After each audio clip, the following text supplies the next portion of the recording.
السلام علیکم دوستوں، امید ہے کہ آپ سب خیریت سے ہوں گے۔ دوستوں، نور الدین زنگی کون تھے؟ ایک رات سلطان نور الدین زنگی رحمۃ اللہ علیہ نے عشاء کی نماز پڑھنے اور سو گئے کہ اچانک اٹھ کر بیٹھے اور نمی آنکھوں سے فرمانے لگے کہ میرے ہوتے ہوئے میرے آقا دو عالم صلی اللہ علیہ وآلہ وسلم کو کون ستا رہا ہے۔ سلطان اس خواب کے بارے میں سوچ رہے تھے جو مسلسل 3 دن سے سلطان کو آ رہا تھا، اور آج پھر چند لمحوں پہلے پھر وہی خواب انہیں آیا جس میں سرکار دو عالم حضرت محمد مصطفیٰ صلی اللہ علیہ وآلہ وسلم نے 2 افراد کی طرف اشارہ کر کے فرمایا کہ یہ مجھے ستا رہے ہیں۔ اب سلطان کو قرار کہاں تھا؟ انہوں نے چند ساتھی اور سپاہی لے کر دمشق سے مدینہ جانے کا ارادہ کیا۔ اس وقت دمشق سے مدینہ کا راستہ 25 سے 20 دن کا تھا، مگر سلطان نے بغیر آرام کیے یہ راستہ 16 دن میں طے کیا۔ مدینہ پہنچ کر آپ نے پر بلایا۔ اب لوگ آ رہے تھے اور جا رہے تھے۔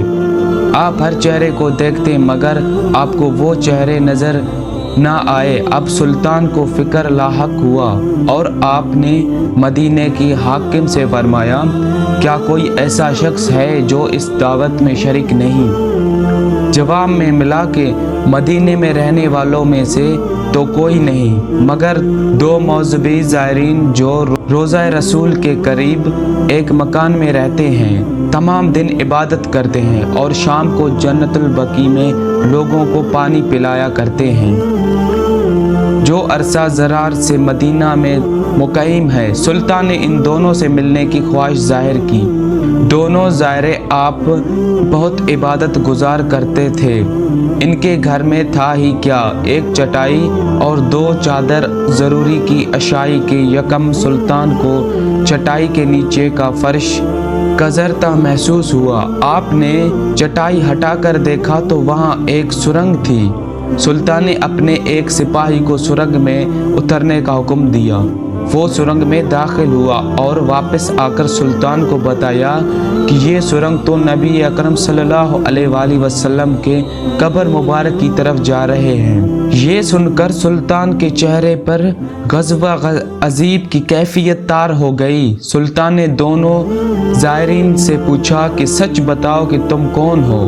حیل و ہیبت کے بعد انہوں نے بتایا کہ وہ یہودی ہے اور اپنے قوم کی طرف سے تمہارے پیغمبر یعنی سردار دو جہاں حضرت محمد صلی اللہ علیہ وآلہ وسلم کے جسم اقدس کو چوری کرنے پر مأمور ہو گئے ہیں۔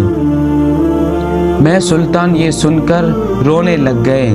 اس وقت ان دونوں کی گردنیں اڑا گئے۔ سلطان روتے جاتے اور فرماتے جاتے کہ میرا نصیب کی پوری دنیا میں سے اس خدمت کے لیے اس غلام کو چنا گیا۔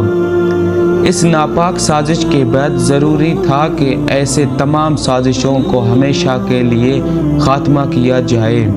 سلطان نے معمار بلائے اور قبر اقدس کے چاروں طرف خندق کھودنے کا حکم دیا، یہاں تک کہ پانی نکل آیا۔ سلطان کے حکم سے اس خندق میں پکھلا ہوا شیشہ پھیر دیا گیا۔ بعض کے نزدیک سلطان کو سرنگ میں داخل ہو کر قبر النور حاضری ہو کر قدم شریفین کو چومنے کی سعادت بھی نصیب ہوئی۔